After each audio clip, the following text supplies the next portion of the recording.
Welcome to my YouTube channel. আজকে আমরা সরাসরি চলে এসেছি সুপ্রিম কোর্ট অফ ইন্ডিয়ার অফিসিয়াল ওয়েবসাইট। টেট সংক্রান্ত এক গুরুত্বপূর্ণ টপিক নিয়ে আমরা আলোচনা করব। তার আগে আপনাদের কাছে রিকোয়েস্ট, এই চ্যানেলে নতুন হয়ে থাকলে অবশ্যই এই চ্যানেলটিকে সাবস্ক্রাইব করে নেবেন এবং ভিডিওটি ভালো লাগলে অবশ্যই একটি লাইক করে দিবেন এবং সবারই মধ্যে শেয়ার করে দিবেন।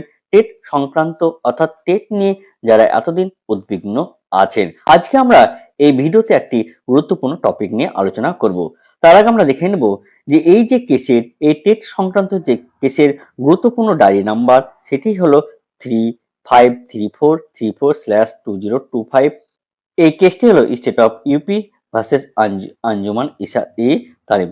এখানে যাবতীয় তার ডিটেলসটা দেওয়া আছে, আপনারা এখান থেকে দেখে নিতে পারেন। যে এখানকার অর্থাৎ এই কেসের যে বিচারপতি honourable justice Dipankar Dutta and honourable justice Manmohan, এখানে দেখেন একটি গুরুত্বপূর্ণ ডেট আছে, সেই ডেটটি হলো 28/4/2026। রিভিউ পিটিশন নিয়ে একটি চেম্বারে মিটিং হয়। এই তারিখে বিচারপতিগণ চেম্বারে একটি গুরুত্বপূর্ণ আলোচনা করেন। সেই আলোচনায় কি উঠে এলো আমরা এই ভিডিওতে সেটা নিয়ে আলোচনা করব। 28/4/2026 তারিখে একটি গুরুত্বপূর্ণ তথ্য উঠে আসে। এইখানে দেখেন একটি যে চেম্বারে অর্থাৎ বিচারপতির চেম্বারে একটি গুরুত্বপূর্ণ তথ্য উঠে আসে। এইখানে দেখেন এই যে রিভিউ পিটিশন, এই রিভিউ পিটিশন কিন্তু ওপেন কোর্টে হিয়ারিং হবে। কিন্তু আজকের যে কিন্তু এই ভিডিওতে যেটি কিন্তু এই ভিডিওতে যেটি গুরুত্বপূর্ণ তথ্য নিয়ে আলোচনা করব সেটি একদম নিচের দিকে যদি আমরা আসি, তাহলে এইখানে দেখেন একটি অপশন পাবেন, সেটি হলো অফিস রিপোর্ট। এইখানে দেখেন যে ডেটটা আছে, সেই ডেটটি হলো দেখেন 28/4/26 তারিখে। অর্থাৎ এইখানে যদি আমরা ক্লিক করি, তাহলে এইখানে দেখেন তার একটা যে ফাইল কিন্তু ডাউনলোড হয়ে যাবে। এইখানে দেখেন যে ডেটটা আছে, সেই ডেটটা আপনারা দেখতে পাচ্ছেন যে লিস্টেড অন 28/4/2026 তারিখে, যার কোড নাম্বার যে 8 নাম্বার এবং যে আইটেম নাম্বার সেটা হলো 1002। এইখানে দেখেন যে কেসগুলো অর্থাৎ section in the supreme court of India, যে ইনহারেন্ট জাস্টিফিকেশন, এইখানে দেখেন যে রিভিউ পিটিশন যে ডায়েরি নাম্বার, সেই ডায়েরি নাম্বারগুলো দেওয়া আছে 53434। এখানে দেখেন পরপর যে ডায়েরি নাম্বার, সেই ডায়েরি নাম্বারগুলো কিন্তু এখানে দেওয়া আছে। এইখানে দেখেন কি কি যে সিভিল যে অ্যাপিল নাম্বার, তার কিন্তু এখানে যে লিস্ট এবং এইখানে দেখেন সেই লিস্টগুলো কিন্তু দেওয়া আছে। এবং এইখানে দেখেন যে রিভিউ পিটিশন অর্থাৎ যে ডায়েরি নাম্বার এবং e file of interlocutory application numbers file in RP diary number, এবং এখানে দেখেন AOR এবং এখানে দেখেন রিমার্কস কিন্তু দেওয়া আছে। এখানে দেখেন প্রত্যেকটা যে ডায়েরি নাম্বার, সেই ডায়েরি নাম্বার দিয়ে কিন্তু এখানে গুরুত্বপূর্ণ কিছু তথ্য দেওয়া আছে। অর্থাৎ এখানে যদি আপনারা ভালো করে দেখেন যে অনেকগুলোই এখন পর্যন্ত যে রিভিউ পিটিশন গুলো করা আছে, কিন্তু এইখানেও কিন্তু অনেকগুলোই কিন্তু সে ডিফেক্ট কিন্তু আছে। এইখানে দেখেন যে ডিফেক্ট অর্থাৎ যে ডায়েরি নাম্বার, সে ডায়েরি নাম্বার হলো 56589/2025। অর্থাৎ এই যে ডায়েরি নাম্বার, এই কেসটা কিন্তু এখনো দেখেন ডিফেক্ট অবস্থাতে আছে, যেটা আপনার যে ফাইল করা হয়েছিল 29/9/2025 তারিখে। এইখানে দেখেন যে কি লেখা আছে যে permission file RP2529/2025 permission oral hearing.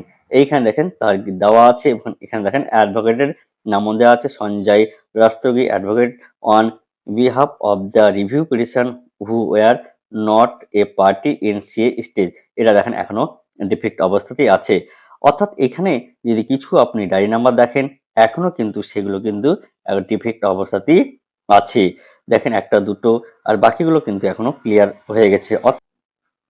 অর্থাৎ যে অর্থাৎ রেজিস্ট্রার এই যে কিছু যে ডায়েরি নাম্বার, সেগুলো ডিফেক্ট থাকা সত্ত্বেও রেজিস্ট্রার সে বিচারপতির কাছে পাঠিয়ে দিয়েছেন। দেখা যাচ্ছে এখনো কিছু রিভিউ পিটিশন যে ডিফেক্ট অবস্থাতেই আছে। এই অবস্থাতেই রেজিস্ট্রার এই বিচারপতির কাছে এই যে রিভিউ পিটিশন, এই রিভিউ পিটিশন গুলো পাঠিয়ে দিয়েছে। এখন দেখার বিষয় বিচারপতি এটাকে কিভাবে দেখেন। আরো এখানে কিছু ডায়েরি নাম্বার আছে যেগুলো এখনো ডিফেক্ট অবস্থাতেই আছে। যেমন এইখানে দেখেন যে ডায়েরি নাম্বারটি আছে, এখানে যে ডায়েরি নাম্বারটি আছে যে 5948/2025। অর্থাৎ এই যে ডায়েরি নাম্বার, এই ডায়েরি নাম্বারটা কিন্তু এখনো ডিফেক্ট অবস্থাতেই আছেন।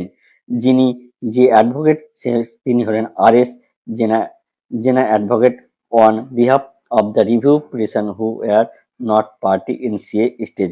এইভাবে দেখেন কিছু কিছু কিছু এখনো ডাইরেক্ট অবস্থাতেই যে রিভিউ পিটিশন গুলো এখনো কিন্তু ডিফেক্ট অবস্থাতেই আছে। এই যে কিছু কিছু রিভিউ পিটিশন এখনো কিন্তু ডিফেক্ট অবস্থাতেই এই বিচারপতির কাছে রেজিস্টার পাঠিয়ে দিয়েছে। এখন দেখার বিষয় যে এখনো কি হয়।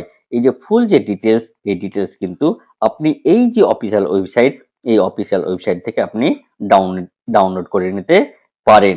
এছাড়া আমি আমার ডেসক্রিপশন বক্সে লিংক দিয়ে দেবো। এই লিংক থেকেও আপনি এই যে কপি, এই কপি কিন্তু আপনি ডাউনলোড করে নিতে পারেন।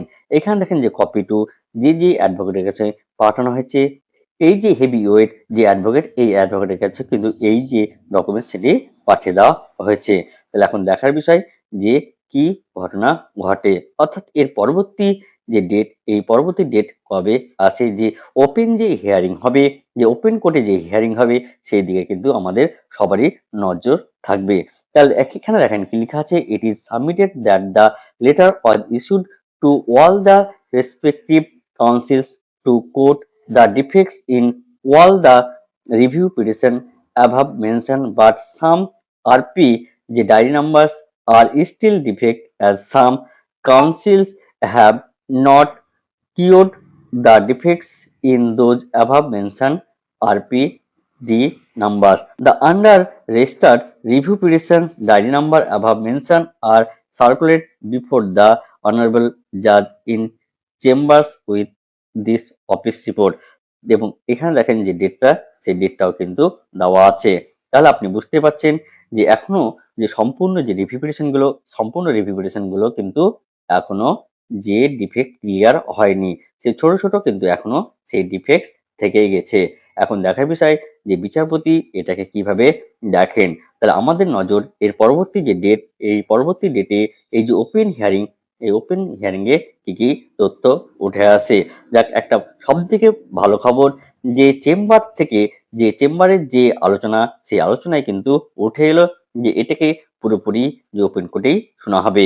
ওপেন কোর্টে শোনা হলে যে বক্তব্য, অর্থাৎ অ্যাডভোকেটদের যে বক্তব্য, মূল্যবান বক্তব্য, সেটি সবার সামনে কিন্তু এবার উঠে আসবে এবং আশা করা হচ্ছে যে এতে আমরা সবাই জয়লাভ করব। পর্যন্ত যেসব টিচাররা এই টেট নিয়ে এখনো চিন্তিত আছেন, তারা কিন্তু একটা আলো দিশা অবশ্যই দেখতে পাচ্ছেন। তাই আপনাদের কাছে রিকোয়েস্ট, আর চিন্তা করবেন না এবং এই চ্যানেলে নতুন হয়ে থাকলে অবশ্যই এই চ্যানেলটিকে সাবস্ক্রাইব করবেন এবং ভিডিওটি ভালো লাগলে অবশ্যই একটি লাইক করে দিবেন। আজকের ভিডিওটি এই পর্যন্ত, এর পরের ভিডিওতে আবার দেখা হবে। ধন্যবাদ।